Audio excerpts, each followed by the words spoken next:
पतंजलि संस्था की नींव वर्ष 2003 में श्री धर्मेंद्र कुमार द्वारा रखी गई थी।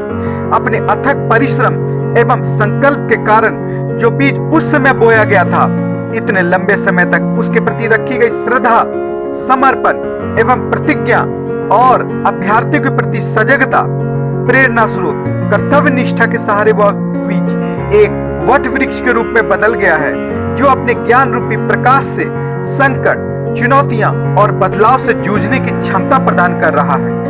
हमारा उद्देश्य छात्रों को सिर्फ तथ्यात्मक सूचना मुहैया कराना नहीं है।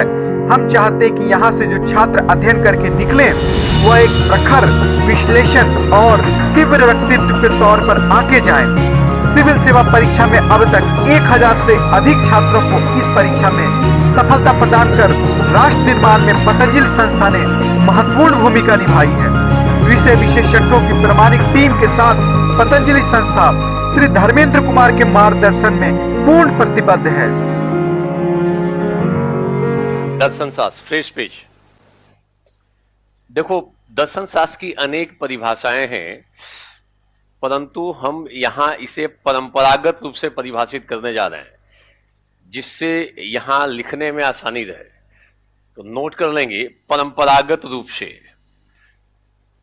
समकालीन परिप्रेक्ष्य में इसकी परिभाषा बदल गई है। शुरुआती दौर में कुछ और परिभाषाएं थी, हम परंपरागत रूप से इसकी परिभाषा देने जा रहे हैं। परंपरागत रूप से अगर कोई पूछे कि दर्शन शास्त्र क्या है, तो आप शाब्दिक अर्थ बता सकते हो कि दर्शन शास्त्र का मतलब, दर्शन का मतलब होता है देखना, और परम तत्व को अपने सूक्ष्म नेत्रों से देखना ही दर्शन है। परंपरागत रूप से दर्शन को परिभाषित करते हुए कह सकते हैं कि जीवन और जगत के प्रारंभ और अंत या लक्ष्य या उद्देश्य को जानने का प्रयास है, को जानने का प्रयास।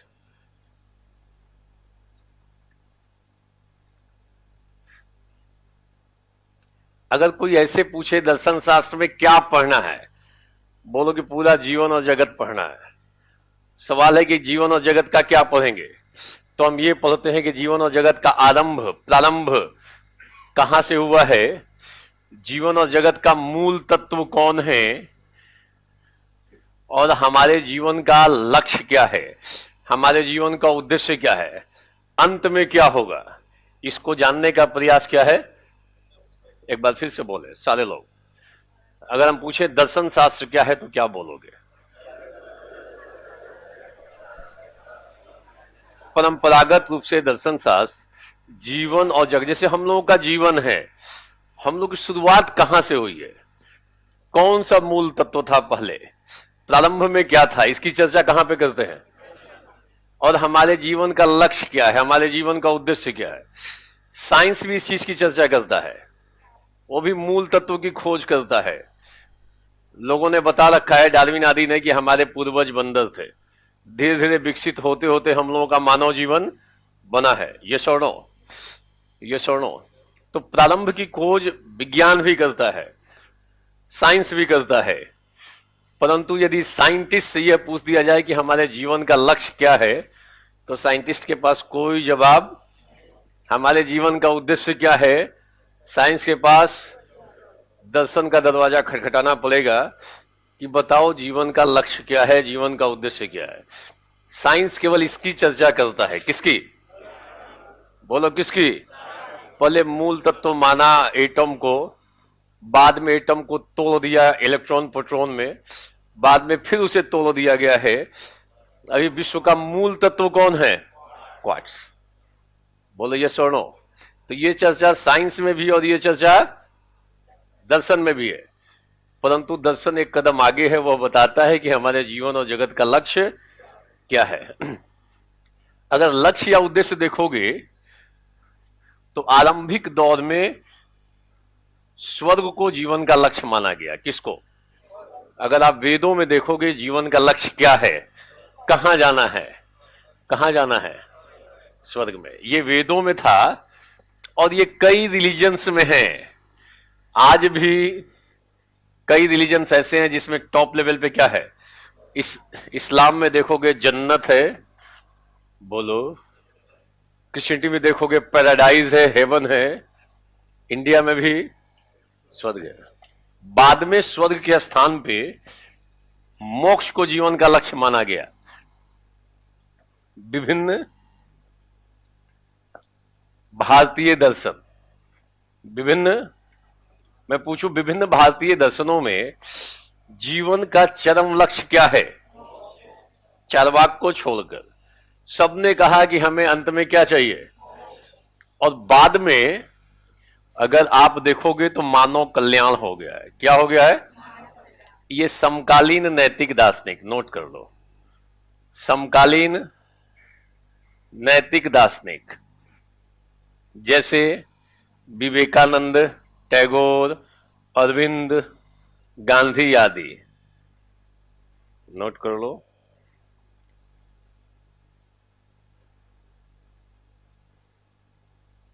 अगर कोई विवेकानंद से पूछे जीवन का चरम लक्ष्य क्या, महात्मा गांधी के अनुसार जीवन का चरम लक्ष्य क्या, इसलिए आजीवन किसमें लगे रहे महात्मा गांधी? उन्होंने मोक्ष प्राप्ति करने का प्रयास किया क्या? उन्होंने स्वर्ग की खोज की क्या? कहां लगे रहे? तो मानव कल्याण ही जीवन का चरम लक्ष्य, उद्देश्य। हम सबको मानव कल्याण करना, मानव के हित में काम करना चाहिए। किसके अनुसार? मैं पूछूं टैगोर के अनुसार बताओ 2 लाइन। मान लो टैगोर नहीं पढ़े और मैं कहूं 2 लाइन बताओ, तो टैगोर के अनुसार जीवन का चरम लक्ष्य स्वर्ग या मोक्ष न होकर मानव, किसी का भी पूछ दे मानव कल्याण। कई बार पूछा जाता है प्रशासनिक दृष्टिकोण से महत्व बताओ, टैगोर का महत्व। तो टैगोर ने स्वर्ग और मोक्ष के स्थान पे किसको माना? एक प्रशासनिक अधिकारी को भी लोक हित में काम करना चाहिए। जोड़ दिया, जिसको मिल जाए उसी को जोड़ सकता है, कोई एनीवन हो। कंटेम्पररी जो इंडियन मॉरल थिंकर्स हैं, समकालीन, जैसे मान लो पूछ दे अरविंद के बारे में बताइए, कुछ भी नहीं पढ़े हो, 2 लाइन। अरविंद एक समकालीन भारतीय नैतिक, ये सुनो, इन्होंने जीवन के चरम लक्ष्य के रूप में स्वर्ग या मानव कल्याण को स्वीकार, प्रशासन के दृष्टिकोण से यह पेपर फोर्स में, इसको उठा के पेपर फोर्स में भी तो नैतिक विचारक पढ़ने हैं। प्रशासन के दृष्टिकोण से यह महत्वपूर्ण है। प्रशासन में भी लोक सेवा को परम लक्ष्य, बोलो ये सुनो, वहां तो लोक सेवा लिखा रहता है, संघ लोक सेवा। किसकी सेवा? लोक सेवा मतलब पब्लिक की सेवा। ये सुनो, सिविल सेवा बेसिकली कौन सी सेवा है? सिविल सर्विसेज कौन सी सेवा है? बोलो तो, लोक सेवा कह लो या सिविल सर्विसेज को। सिविल सर्विसेज का मूल नेचर लोक सेवा है, इसलिए सिविल सेवा को हम क्या, कौन सी सेवा बोलते हैं? तो हम किसी के बारे में 2 लाइन लिख सकते हैं। दर्शन में हम जीवन के चरम लक्ष्य की बात करते हैं, और चरम लक्ष्य क्या है? चरम लक्ष्य क्या? मानव कल्याण।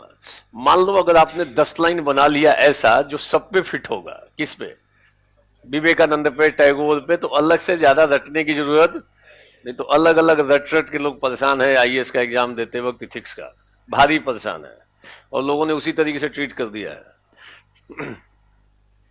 एक बार फिर से बोलना, दर्शन शास्त्र में हम परंपरागत रूप से कह सकते हैं कि दर्शन शास्त्र जीवन और जगत के और अंत को जानने का ये जो प्रयास है, ये कैसा प्रयास है? नोट कर लो, तार्किक है, बौद्धिक है, निष्पक्ष है, निष्पक्ष प्रयास है, सर्वांगीण है, व्यापक, सर्वांगीण है, समीक्षात्मक प्रयास है, सारे शब्दों का जाल भी फेंक सकते हो, मूल्यात्मक है, रचनात्मक है, और भी कर सकते हो, तटस्थ, निष्पक्ष की जगह पे तटस्थ भी लिख सकते हो। ये सब क्वालिटी है, तार्किक, बौद्धिक, निष्पक्ष, सर्वांगीण, सर्वांगीण के बगल में ऑब्लिक देके व्यापक लिख सकते हो, समीक्षात्मक, मूल्यात्मक, रचनात्मक प्रयास है। आगे पीछे कर सकते हो, कोई दिक्कत नहीं है। ये कोई जरूरी नहीं कि सारे शब्दों को लिखें, आप लिख सकते हो बौद्धिक प्रयास है, सर्वांगीण है, निष्पक्ष है, समीक्षात्मक और मूल्यात्मक है। पर्याप्त है। अगर कोई पूछे दर्शन शास्त्र क्या है तो क्या बताओगे? परंपरागत रूप से दर्शन शास्त्र को हम परिभाषित करते हुए ऐसा कह सकते हैं कि दर्शन शास्त्र जीवन और जगत के एवं अंत को जानने का, नहीं जानने का कैसा प्रयास, जानने का। हम दर्शन शास्त्र में किसी को भी जानते हैं, पढ़ते हैं तो किस रूप में पढ़ते हैं? तार्किक और कहीं पक्षपात नहीं है। जिसको पढ़ेंगे उसको लॉजिकली पढ़ेंगे, रेशनली पढ़ेंगे।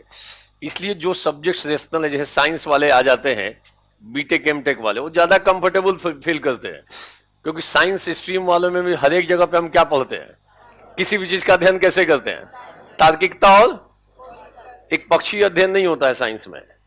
किसी भी चीज को देखना होगा तो खुले दिमाग से देखेंगे, ये सुनो।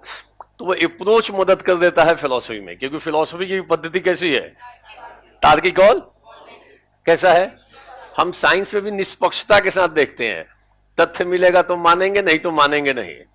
मनमाने तरीके से साइंस में नहीं चलते हैं, ये सुनो।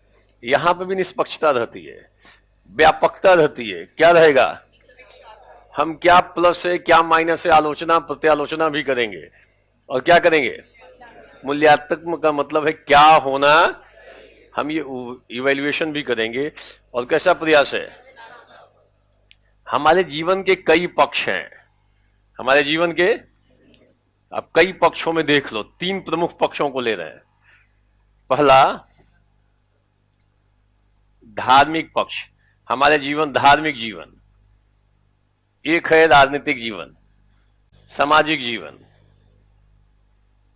और तीसरा है राजनीतिक जीवन।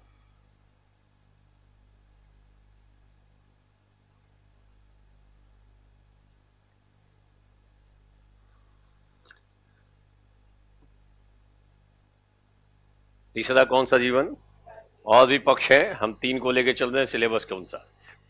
तो अगर किसी से कोई पूछे कि दर्शन शास्त्र है क्या, तो आप उसका एक मीनिंग ये बता सकते हो कि परंपरागत रूप से दर्शन शास्त्र जीवन और जगत के प्रारंभ एवं अंत को जानने का, सारे लोग बोलो, तार्किक,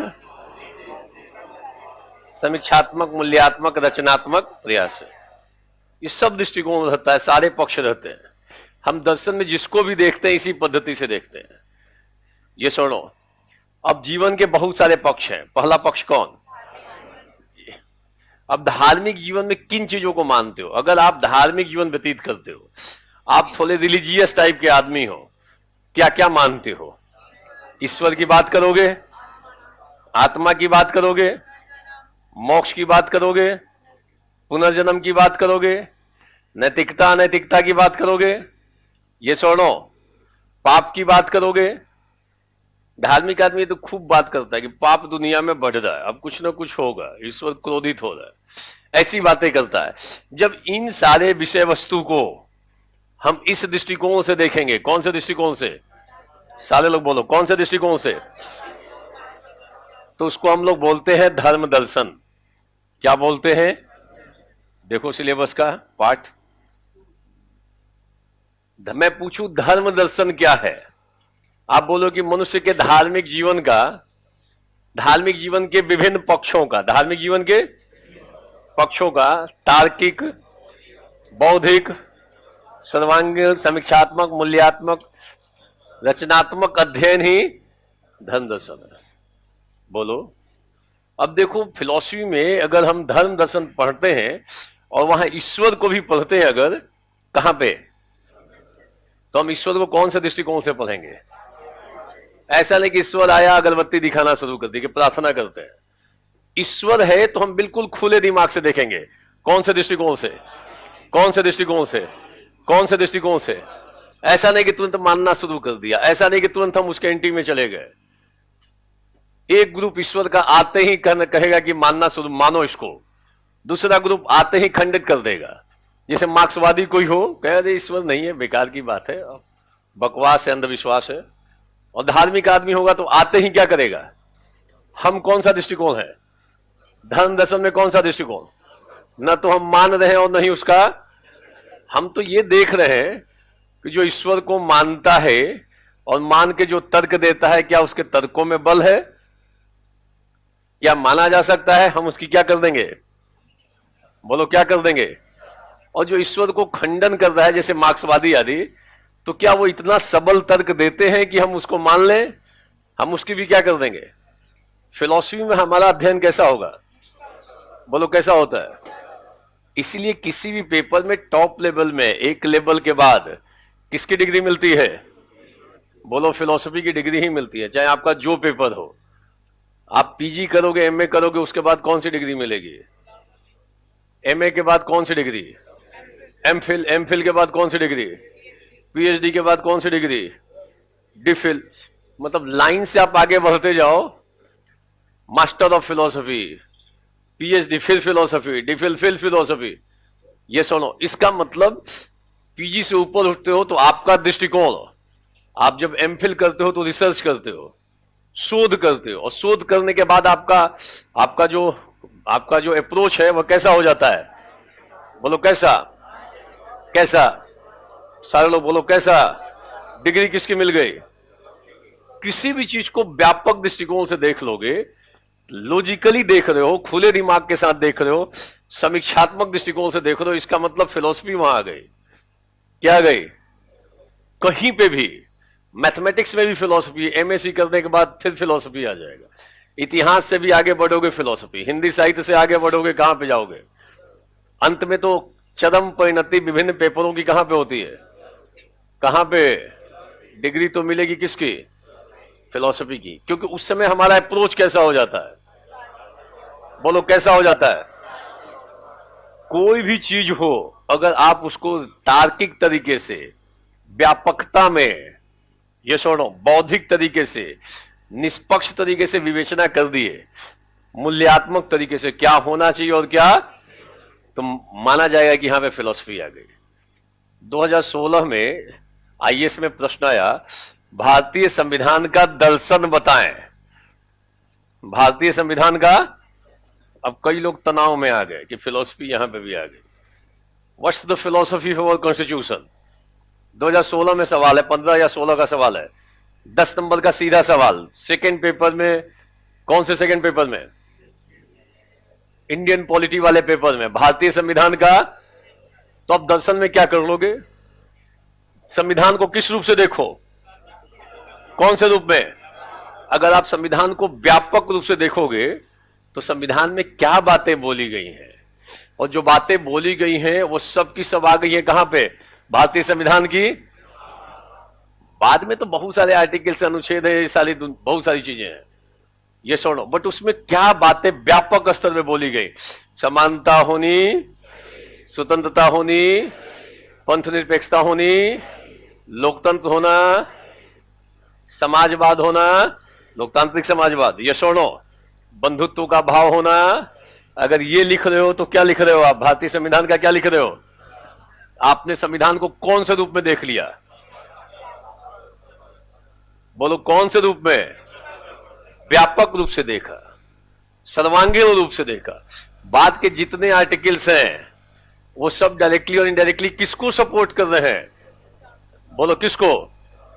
प्रस्तावना में कही गई उसी को समानता लाने के लिए, न्याय, समानता, ये सब के लिए अधिकार भी चाहिए, कुछ कर्तव्य भी चाहिए। आप पूछा गया भारतीय संविधान का दर्शन, कई लोगों ने उसमें आर्टिकल लिखना शुरू किया कि मौलिक कर्तव्य भारतीय संविधान का दर्शन। ये आर्टिकल 21 भारतीय संविधान का, ये 32 भारतीय संविधान का दर्शन लिखना होगा भारतीय संविधान को, तो क्या लिखोगे? क्यों लिखोगे? बड़ी बात है, क्यों लिखोगे? क्या है? भारतीय संविधान सर्वांगीण हो, ओवरऑल क्या कहता है, वो सब बातें कहां मिल रही हैं? संविधान को विशिष्ट रूप से देखोगे कि व्यापक रूप से? और व्यापक रूप से देखते हो तो क्या कहा गया है, क्या मूल उद्देश्य है वहां पर? समानता होनी, बोलो स्वतंत्रता होनी। कई लोग पूरा पता चला कि पॉलिटी पढ़ लिए हुए और आ गया संविधान का दर्शन, इसी में उलट गए। कई लोग उलझ गए, खत्म हो गए, पता नहीं चला कि संविधान का दर्शन क्या है, और दर्शन पूछने के बाद तो और मामला संविधान का उद्देश्य क्या है वो सब मिल जाता है। संविधान का लक्ष्य क्या है, कहां पे मिलता है, संविधान निर्माताओं की क्या क्या सोच थी वो सब कहां मिलता है, वो क्या चाहते थे, व्यापक रूप से क्या चाहते थे वो सब कहां मिलता है। तो प्रस्तावना संविधान का क्या है, उसमें जो बातें कही है उनको थोड़ा एक्सप्लेन कर दो, हो गया संविधान का क्या हो गया दर्शन। कई लोग इसमें इंडियन पॉलिटिक खत्म करने के बाद भी फंसे थे कि भारतीय संविधान का दर्शन क्या है। सरलतम शब्दों में समझ सकते हो, कोई कठिन काम नहीं है। ये जो अभी हम लोग पढ़ने जा रहे हैं पेपर 2 का पहला पार्ट, ये जो पार्ट है ये second paper, GS second paper Indian polity और पेपर 4 और साथ साथ ऐसे तीनों के लिए उपयोगी है। यहां पढ़ लोगे फिलॉसफी में, अब हम अगर फिलॉसफी में लोकतंत्र पढ़ लोगे तो लोकतंत्र को हम कौन से दृष्टिकोण से पढ़ेंगे, कौन सा और कौन सा दृष्टिकोण। फिलॉसफी से व्यापक दृष्टिकोण हो नहीं सकता है। लोकतंत्र को पढ़ोगे क्या क्या है और क्या नहीं है, कहां लोकतंत्र है कहां लोकतंत्र, ये पॉलिटिकल साइंस में भी पढ़ना है। बट यहां पे हम कौन सा अध्ययन करते हैं, लोकतंत्र के संदर्भ में और क्या क्या होना, तो कहां पे आ गए, फिलॉसफी में आ गए। जैसे व्यक्ति और राज्य संबंध इंडियन पॉलिटिकल साइंस में भी पढ़ना है और यहां पे भी पढ़ना है। बट यहां पे पढ़ेंगे व्यक्ति और राज्य में कैसा संबंध होना, पंथ निरपेक्षता जीएस पेपर 2 में भी है और यहां फिलॉसफी में भी है। बट यहां पे जब पंथ निरपेक्षता पढ़ेंगे तो कौन सा दृष्टिकोण, इंडियन पॉलिटी में जो पंथ निरपेक्षता है उससे ज्यादा व्यापक दृष्टिकोण से यहां अध्ययन करते हैं। यहां पढ़ लो और जाके सेकेंड पेपर में लिखो, आपका दृष्टिकोण क्या रहेगा और लास्ट में क्या कर दोगे और क्या होना ये भी बता दोगे। अगर कोई पूछे दर्शन शास्त्र है क्या, तो बोलोगे दर्शन शास्त्र में हम परंपरागत रूप से दर्शन शास्त्र, सारे लोग बोलो, प्रारंभ एवं अंत को जानने का नहीं, जानने का कैसा प्रयास,